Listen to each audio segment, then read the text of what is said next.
If you do not heal after narcissistic abuse, you don't just risk attracting another narcissist, you risk becoming the toxic one yourself.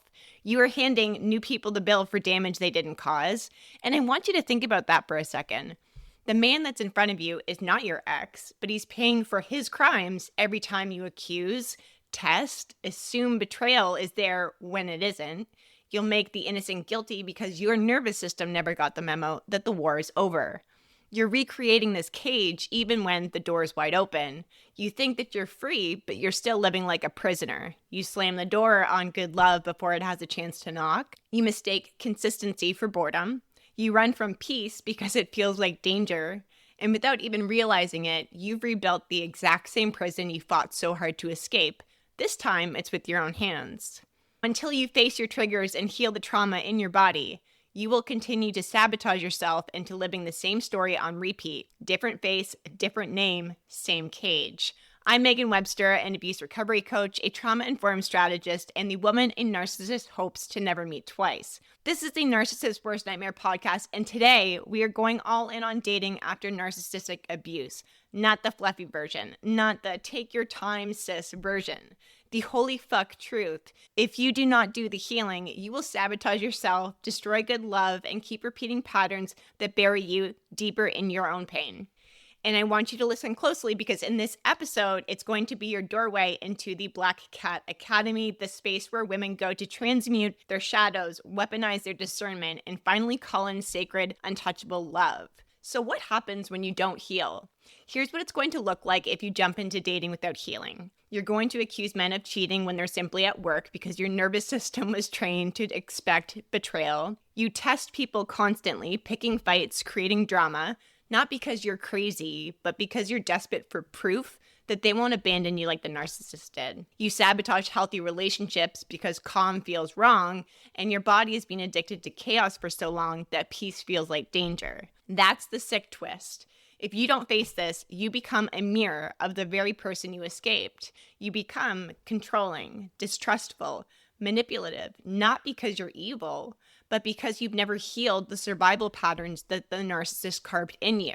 And this is going to be a really tough pill for you to swallow. You can love someone good and still destroy the relationship with your unhealed trauma. You could meet the man who is ready to fully choose you, and you will push him away because somewhere inside, you don't believe love can exist without pain. I remember about a year after my separation, I started to dip my toes back into dating, and let me tell you, the sabotage was real. There was one man, genuinely kind, nothing dramatic, very communicative, no games, and I got sick. One day I got sick, and he offered to drop off cold meds. Simple, thoughtful, normal. But the second he said it, my whole body went into shutdown. My brain was like, nope. If you do this for me, then I'm going to owe you. You'll know where I live. Why are you being so nice? What do you want from me? And what's the hidden agenda here? And instead of letting someone care for me in a very small, very human way, I pulled back completely because calm felt suspicious, kindness felt dangerous, and I was conditioned to the chaos that the absence of it all felt wrong. My nervous system didn't know what to do with safe. So I did what most women do after narcissistic abuse. I sabotaged it before it could sabotage me. And that's the twisted part of trauma. You protect yourself from what you think is danger, when in reality, the danger is the cage that you keep building around yourself.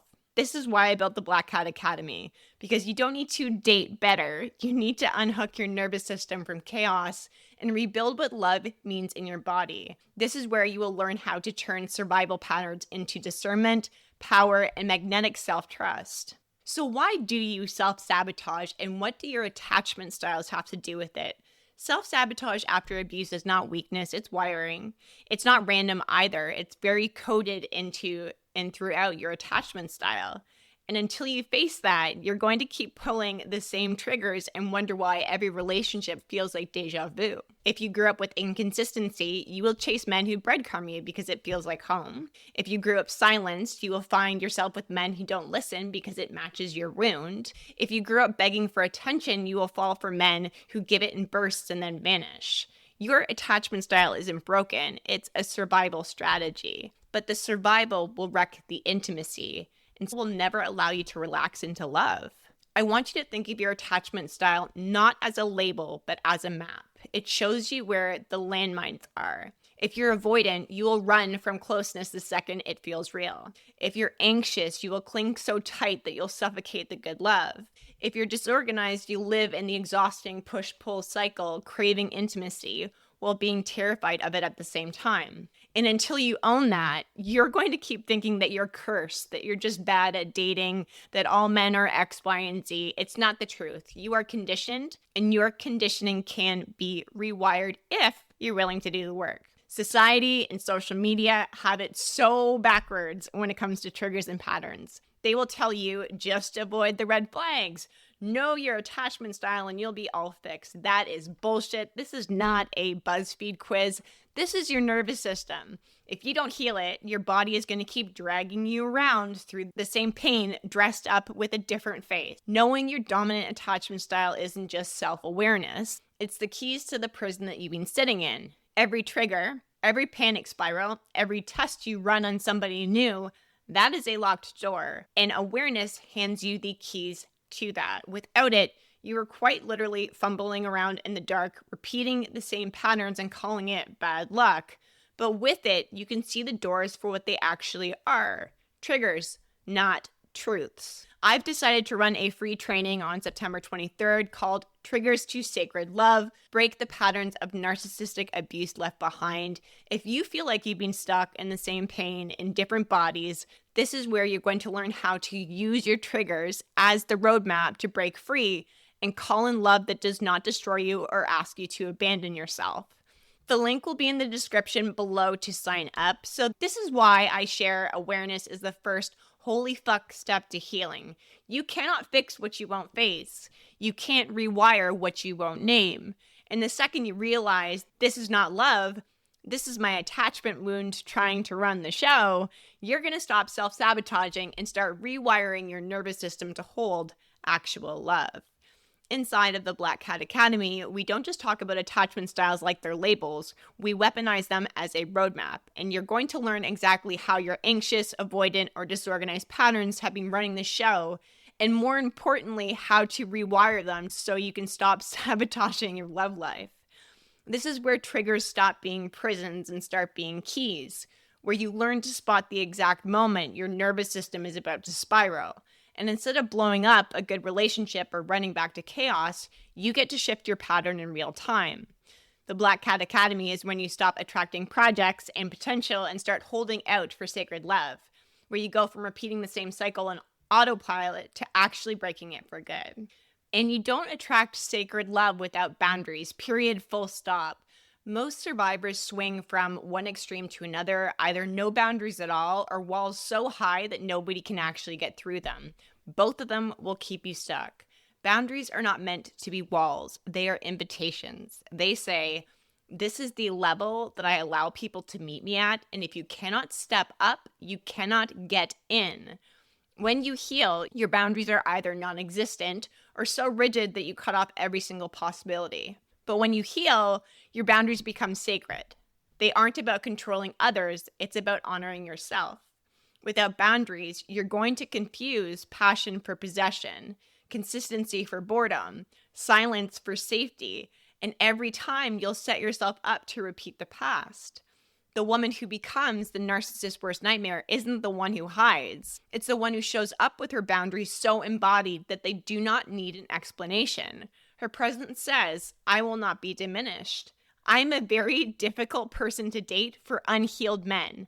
I am not a princess, I am not demanding, but I do have a gold red carpet standard because I am no longer available for potential, I don't fall for words, and I watch for actions. A little while back, I went on 2 really good dates with someone. Great communication, high interest, planning time together. It felt like it was kind of going somewhere. But then he got sick.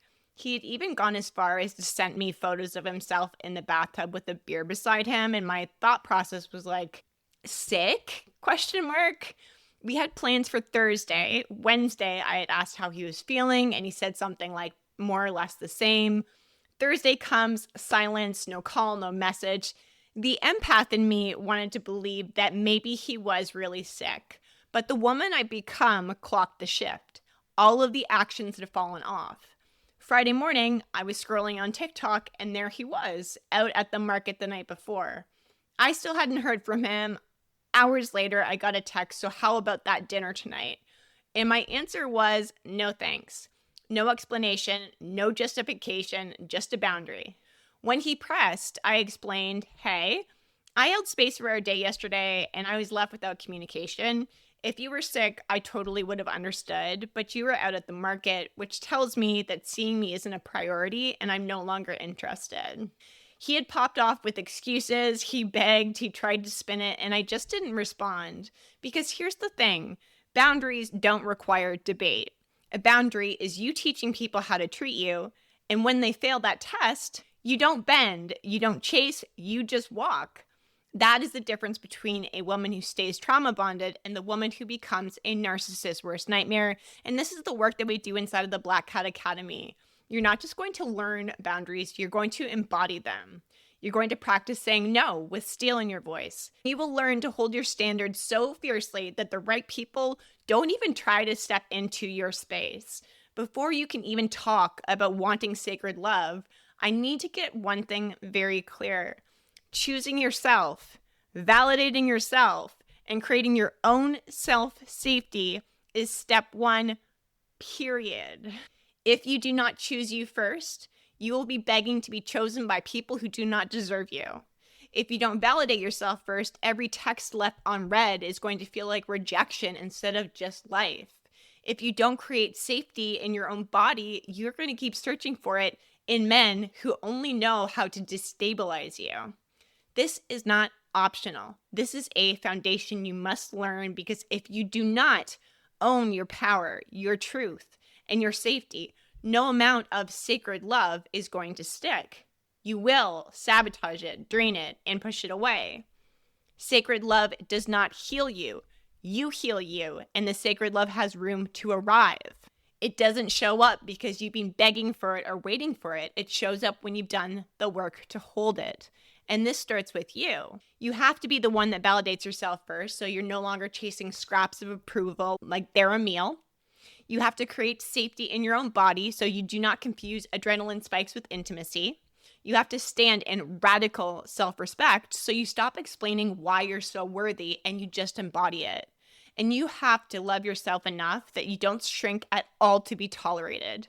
Because the truth is, until you choose yourself, every relationship you step into will be built on shaky ground.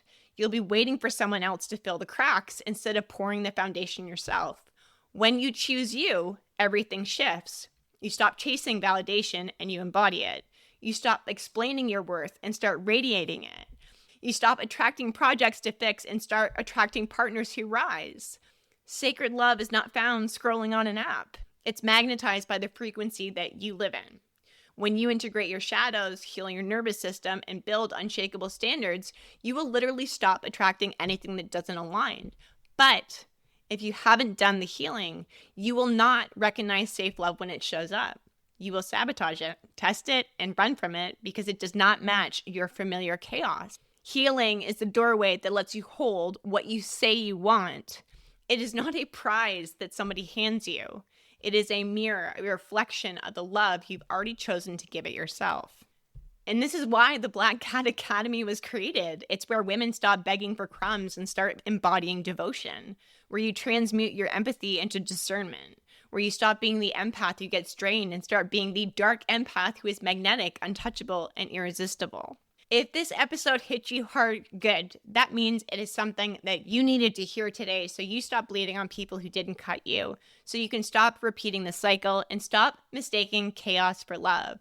Give us a follow here so you don't miss a single episode. Leave a review or send me a DM on Instagram to tell me what landed. And this is your invite to join us on September 23rd for a free training, Triggers to Sacred Love, how to stop repeating patterns of narcissistic abuse, and how to start calling in love that actually lasts. And if you are ready to go all in, join the Black Cat Academy. This is where you're going to stop sabotaging yourself and start calling in the sacred love you've always deserved. This is the Narcissist's Worst Nightmare podcast, and your comeback starts with you becoming the woman a narcissist could never touch.